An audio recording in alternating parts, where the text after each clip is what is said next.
입니다. 영혼을 위한 예배 우리 6월달에 이렇게 드리고 있죠. 그래서 오늘 본문 말씀을 중심으로 나의 영혼이 만족할 것이라, 나의 영혼이 만족할 것이라라는 그런 주제를 가지고 우리 함께 은혜 나누기를 원합니다. 그 세계적인 오페라 가수 중에서 스웨덴의 나이팅게일이라고 이렇게 알려진 아주 유명한 그 여가수가 있었습니다. 제니 린드라는 가수인데요. 그녀가 부른 곡 중에는 아주 널리 알려진 그 즐거운 나의 집, 홈 스위트 홈이라는 그런 노래가 있습니다. 그녀는 이제 가수로서 정상에 있을 때에 어느 날 갑자기 이 가수 활동에 중단을 선언합니다. 그리고는 이제 사라진 거죠. 뭐 사람들은 생각하기를 뭐 워낙 인기를 누렸던 가수이기 때문에 그 인기의 이 달콤함을 알기 때문에 아마 얼마 안 있어서 돌아올 것이다. 그런데 소식이 없는 거예요. 몇 년 후에 한 친구가 린드를 찾아가서 물었습니다. 제니, 무대가 그립지 않아? 그러자 그녀는 이 성경을 가리키면서 대답을 합니다. 나는 돈과 인기 때문에 이 신비를 잠시 잊었어. 하지만 얘는 절대로 잊지 못해. 무대 위의 기쁨은 잠깐일 뿐이야. 그리고 그 후에 다시는 무대로 복귀하지 않았다고 그렇게 합니다. 이 제니 린드가 얘기한 무대 위의 기쁨은 잠깐일 뿐이야. 여러분, 이것이 어떤 걸 의미하나요? 많은 사람들로부터 받는 이 박수와 환호는 잠깐이라는 겁니다. 이 세상이나 육신의 기쁨은 금방 지나간다는 것입니다. 여기에 비해서 영원한 기쁨이 있다는 것이죠. 영혼의 만족이 우리에게 있다는 것입니다. 그래서 그녀는 그걸 가리켜서 신비라고 이렇게 고백을 합니다. 오늘 본문은 영혼의 만족에 대한 그런 말씀입니다. 여러분, 오늘 우리가 함께 읽은 이 본문이 우리에게 무엇을 말씀하고 있나요? 하나님은 우리의 영혼을 만족하게 해주신다 하는 것입니다. 다시 한번 이렇게 보시면요. 그 본시를 시작하는 그 말에 이렇게 말합니다. 다윗이 유대 광야에 있을 때에, 이렇게 말하죠. 그러니까 이게 무슨 말이냐면 다윗이 유대 광야에 있을 때에 지은 시라는 것이죠. 그리고 여러분 11절을 보면 이 당시에 그 다윗의 신분이 왕이었다 하는 것을 우리가 알 수가 있습니다. 그러니까 이 본시는 다윗이 압살롬, 자기 아들, 그 사랑하는 아들 압살롬의 반역으로 인해서 요단 동편의 마하나임으로 피신할 때 생긴 일입니다. 그때 그는 이 잠시 동안 이 유대 광야에 머물렀습니다. 그런데요, 당시 다윗의 처지는 아주 삭막한 광야와도 같았습니다. 그는 압살롬에게 쫓겨서 아름답고 그 풍요로운 예루살렘을 황급히 빠져나옵니다. 그리고 지금 물 한 방울 나지 않는 척박한 광야에 있습니다. 다윗은 육체적으로나 영적으로나 말할 수 없이 곤핍한 상태에 있었습니다. 여러분 한번 생각해 보세요. 자신의 몸으로 낳은 자식이 아버지를 죽이고 왕이 되겠다고, 그래서 이 다윗은 목숨을 부지하기 위해서 피신해 나왔습니다. 그러니 그는 얼마나 수치스러웠을까요? 얼마나 절망스러웠을까요? 주체할 수 없는 분노와 허탈감 때문에 그는 극도의 자괴감에 빠져 있었을 것입니다. 그렇지 않겠어요? 마치 그는 광야 한가운데서 물이 없어서 타는 듯한 갈증을 느끼면서 고통스러워하는 그런 사람과도 같았습니다. 그런데요, 바로 이렇게 몸과 마음이 황폐해진 그런 상황에서 다윗은 놀라운 고백을 합니다. 보실까요? 5절입니다. 골수와 기름진 것을 먹은 것 같이 나의 영혼이 만족할 것이라. 나의 입이 기쁜 입술로 주를 찬송하되. 원망이나 불평이 있는 것이 아니라 오히려 뭐라고 하냐면 나의 영혼이 만족할 것이라, 이렇게 말씀하고 있는 거죠. 모든 것이 고갈된 그런 상황에서도 그는 맛있고 기름진 음식을 먹고 실컷 먹고 포만감으로 만족해진 것처럼 자신의 영혼이 만족하다고 합니다. 그러니까 그래서 하나님을 기쁘게 찬양한다고 합니다. 무슨 말이에요? 비록 몸과 마음은 한없이 황폐한 가운데 있었지만 하나님은 그의 마음에, 그의 영혼에 만족함을 주셨다는 그런 말씀입니다. 여러분, 하나님의 모든 피조물 가운데 오직 인간만이 영과 육을 소유하고 있는 존재입니다. 여러분 그렇죠? 그러니까 인간은 육신의 만족을 누리며 살고 있지만 육신을 입었기 때문에 그것이 다가 아니라는 것입니다.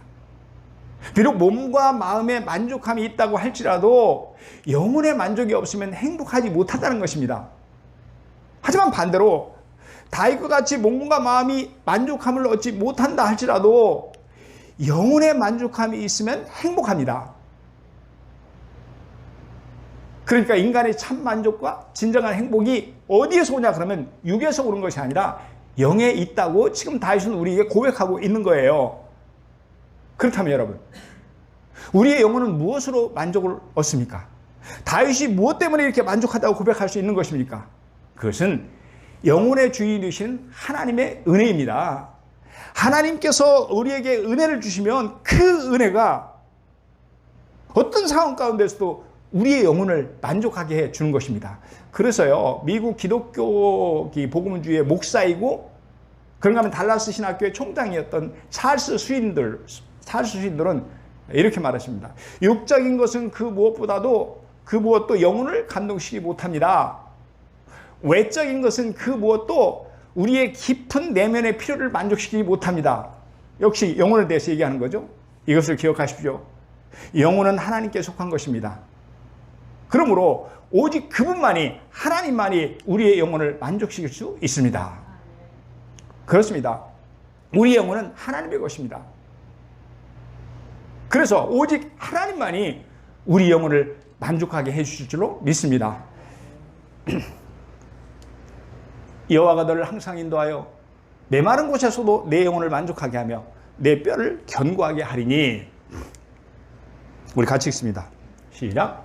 너는 물된 동산 같겠고 물이 끊어지지 아니하는 샘 같을 것이라. 아멘. 예, 이사야 선지자도 똑같은 말을 우리에게 말씀하고 있는 걸 볼 수 있습니다. 언제나 우리를 인도하신 하나님은 비록 메마른 곳에서도 우리 영혼을 만족하게 해주신다고 합니다. 그래서 우리 영혼이 만족하게 되면 너는 물된 동산 같겠고 물이 끊어지지 아니하는 샘 같을 것이라.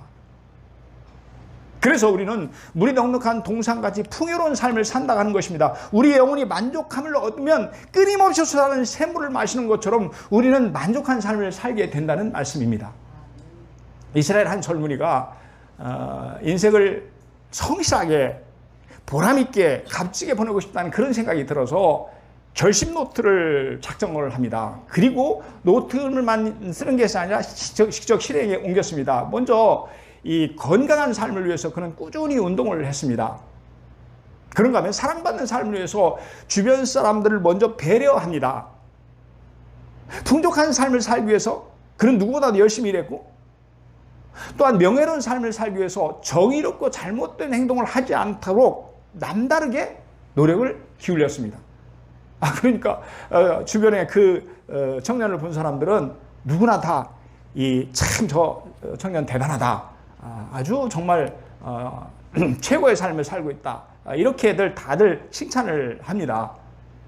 그럼에도 불구하고 이 청년에게는 기쁨과 만족이 없었습니다.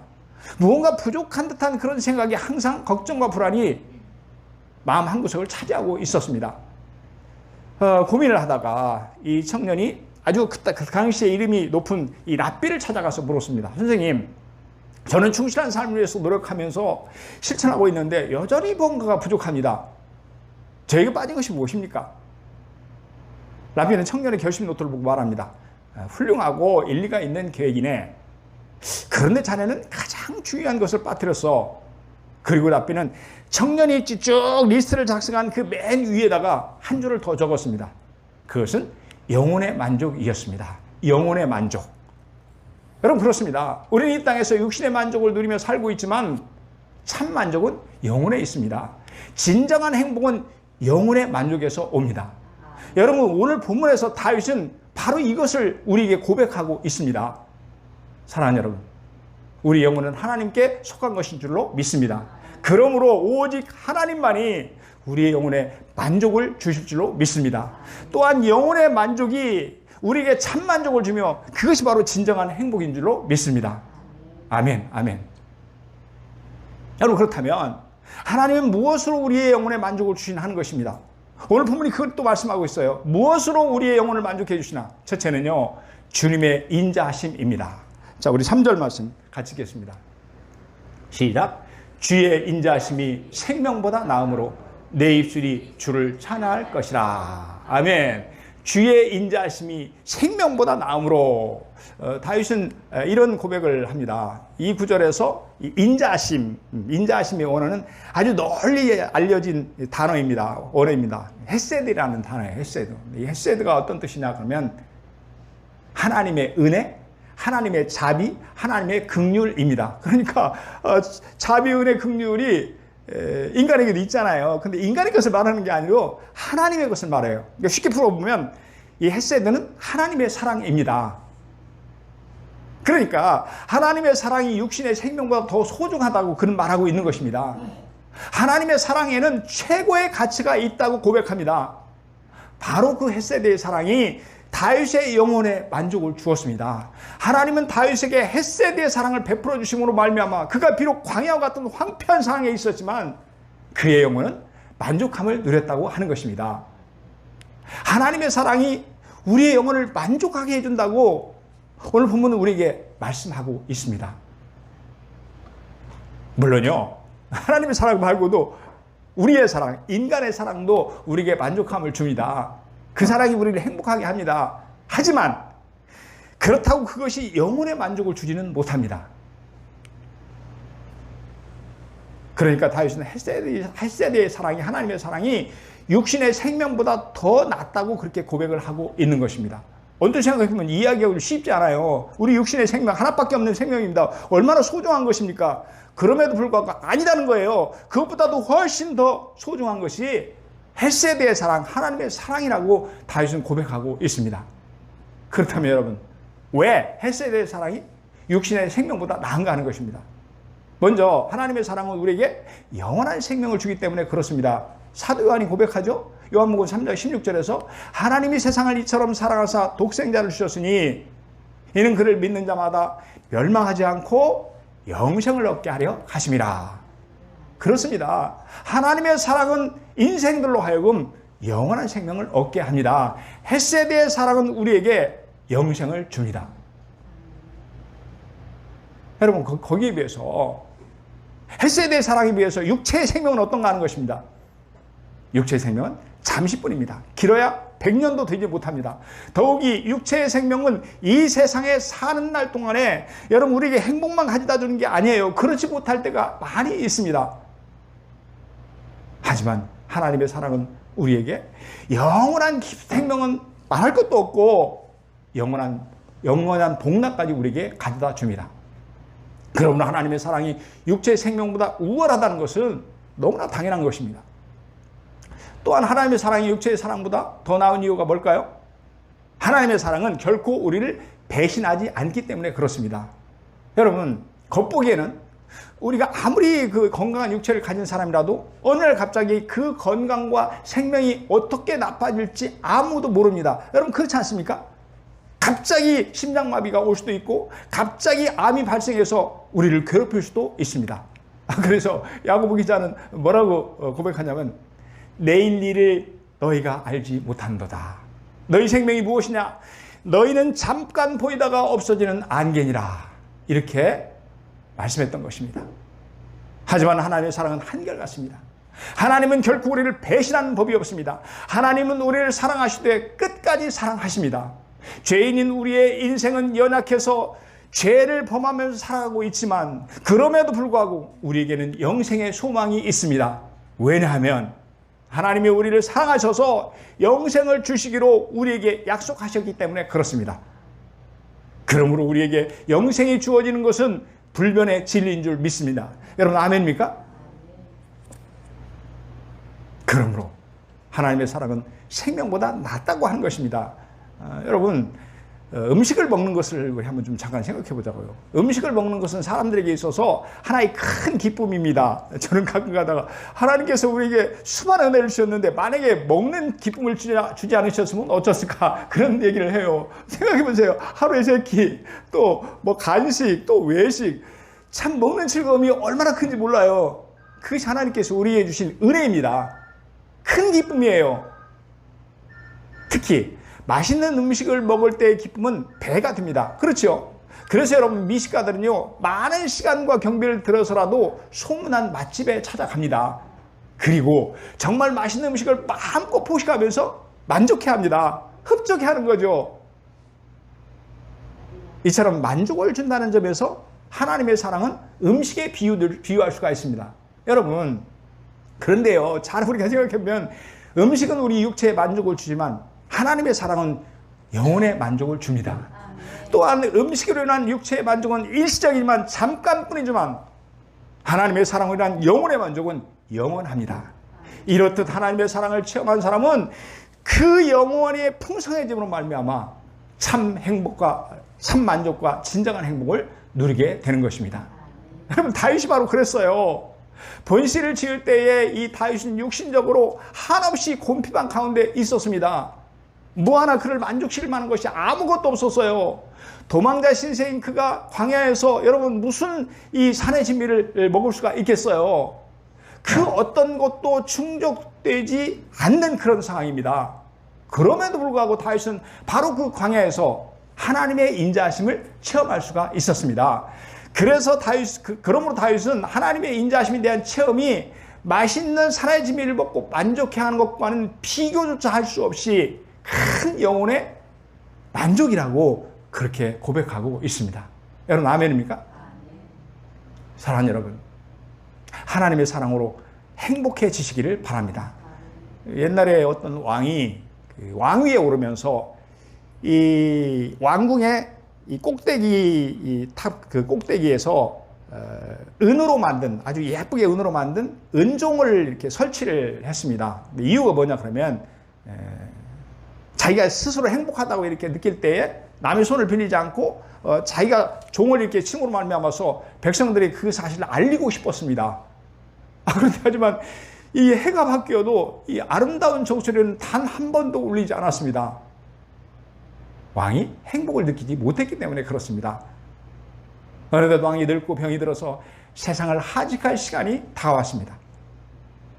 그러자 왕을 둘러싸고 있는 신하들은 슬픔을 이기지 못해서 흐느끼기 시작합니다. 그 순간 왕은 가슴이 뭉클해집니다. 왕은 비로소 백성들이 자기를 얼마나 사랑했는지를 깨닫게 됩니다. 왕은 갑자기 자신이 행복하다는 생각이 들었습니다. 그래서 처음이자 마지막으로 은종을 친 후에 행복한 미소를 띤 채 숨을 거두었습니다.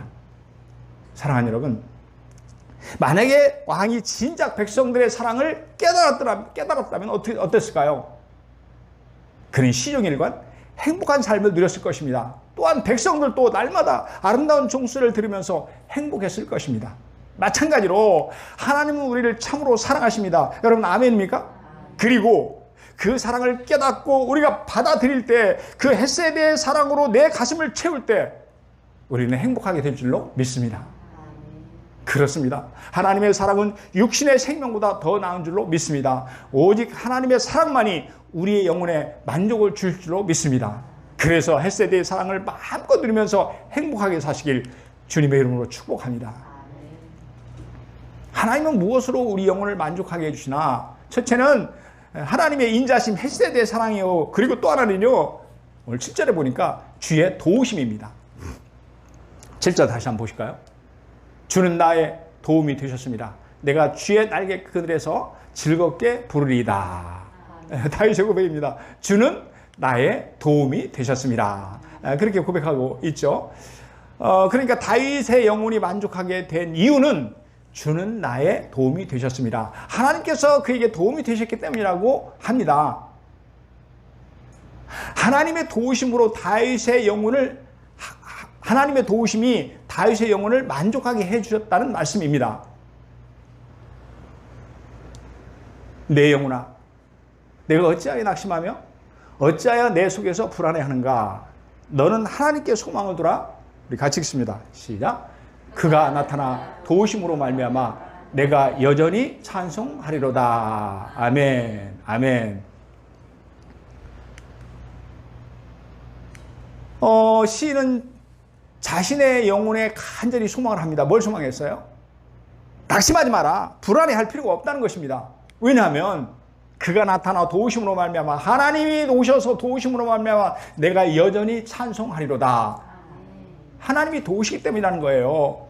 하나님의 도우심이 완전하기 때문에, 그러기 때문에 어떤 상황 가운데서도 우리 영혼은 만족함을 누린다고 하는 것입니다. 여러분, 다윗은 왜 하나님의 도우심이 완전하다고 그렇게 고백했을까요? 하나님의 도우심이 우리의 영혼을 만족하게 해주는 이유가 어디 있습니까? 먼저 하나님의 도우심은 사랑의 도우심이기 때문에 그렇습니다. 나의 하나님은 변함없이 나를 사랑하심으로 그가 와서 나를 도우실 것이며 내 원수들이 패하는 것을 내가 보게 하실 것이다. 예, 시편 59편 10편 현대인의 성경의 번역입니다. 다윗의 고백입니다. 뭐라고 말합니까? 나의 하나님은 변함없이 나를 사랑하심으로 그가 와서 나를 도우실 것이며, 이렇게 말합니다. 이제 다윗은 하나님이 자신을 변함없이 사랑한다고 합니다. 그래서 하나님은 친히 오셔서 그를 돕는다는 것입니다. 그러니까 하나님의 도우심은 사랑의 도우심이라는 말씀입니다. 그렇습니다. 하나님은 다윗을 사랑하셨습니다. 그래서 그를 힘껏 도우셨습니다. 놀랍게 역사해 주셨습니다. 그를 위험 가운데서 건져주셨습니다. 대적들에게 둘러싸였을 때 그를 구원해 주셨습니다. 이처럼 하나님은 하나님의 사랑의 도우심으로 그 영혼이 만족함을 누렸습니다. 이 성도에 대한 하나님의 도우심은 자녀에 대한 부모님의 도우심과 같습니다. 여러분, 우리 부모님이 자식이 어려움에 처하면 어떻게 합니까? 자녀를 힘껏 돕습니다.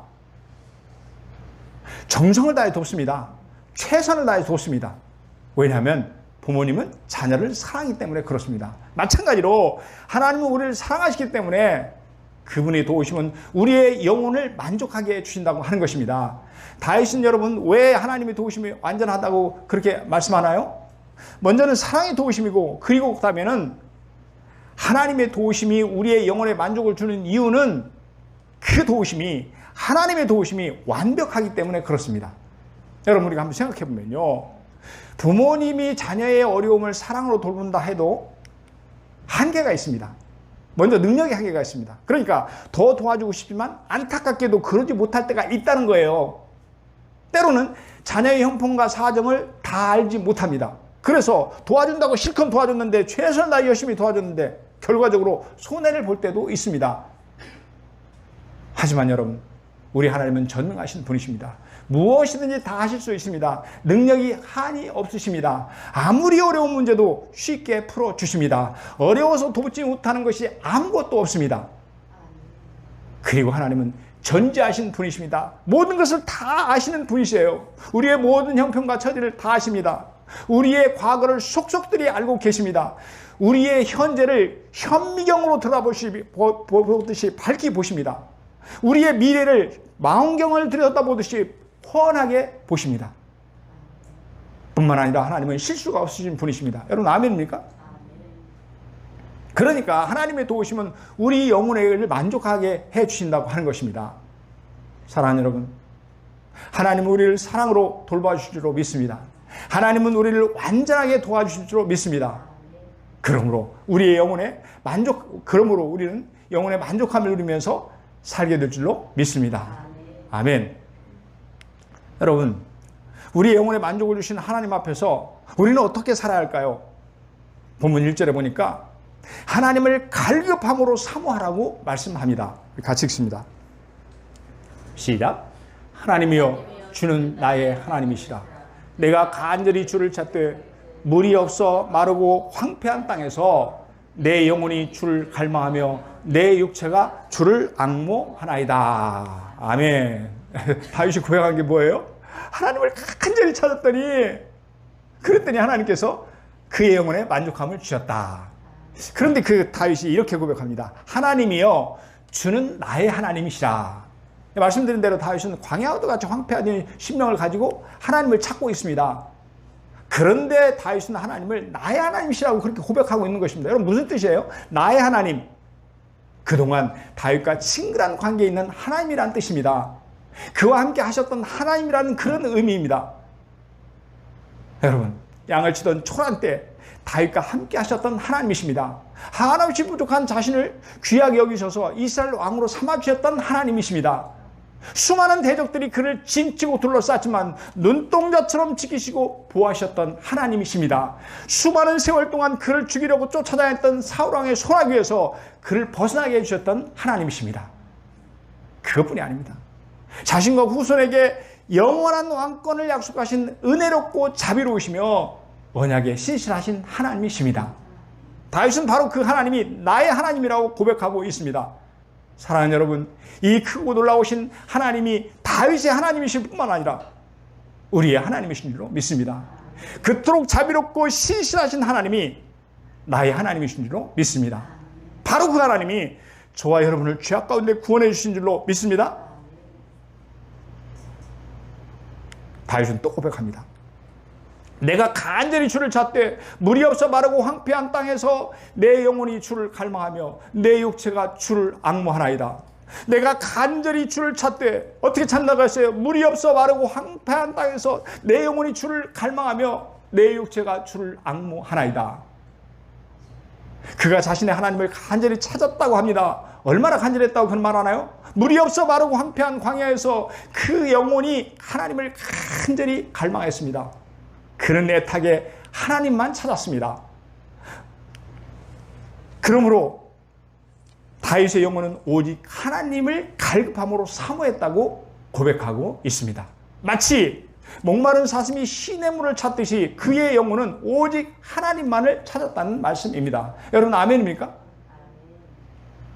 이스라엘의 지혜서인 이 탈무드에 이런 얘기가 있습니다. 한 구두 수선공이 어느 날 납비를 찾아왔습니다. 나의 아침 기도 시간에 대해서 상담하고 싶어서 왔습니다. 자신의 아침 기도 시간 때문에 왔다는 거예요. 저는 아침에 일찍 일을 하다 보니까 아침 기도 시간을 지키기가 어렵습니다. 어떻게 하면 좋을까요? 그럼 그동안 어떻게 했지? 어떤 때는 기도를 짧게 하고는 다시 일을 합니다. 또 어떤 때는 주님 죄송해요 하고는 그냥 넘어갈 때도 있습니다. 그래서 하나님께 죄송한 마음으로 한숨이 나옵니다. 구두수선군 그 말을 마치고 나서도 또 한숨을 쉬었습니다. 수선고의 말을 듣고 있던 납비가 말합니다. 너무 걱정하지 마시게나. 내가 만일 하나님이시라면 아침 기도보다는 하나님을 사모하는 너의 마음과 한숨 소리를 더 귀하게 여길 것이다. 그러니까 하나님은 우리의 마음을 다 아신다고 합니다. 갈급함으로 사모하는 자의 마음을 밝히 아신 분이 바로 우리 하나님이십니다. 여러분 아멘입니까? 우리 함께 읽겠습니다. 시작. 그가 사모하는 영혼에게 만족을 주시며 줄인 영혼에게 좋은 것으로 채워주심이로다. 아멘. 여러분 그가 누굽니까? 여호와 하나님이 하나님께서 사모하는 영혼에게 만족을 주신다고 합니다. 줄인 영혼에게, 굶주린 영혼에게, 배고픈 영혼에게 좋은 것으로 채워주신다고 말씀합니다. 이 크고 귀한 은혜가 우리 모두와 영원토록 함께 하시기를 주님의 이름으로 축복합니다. 축복합니다.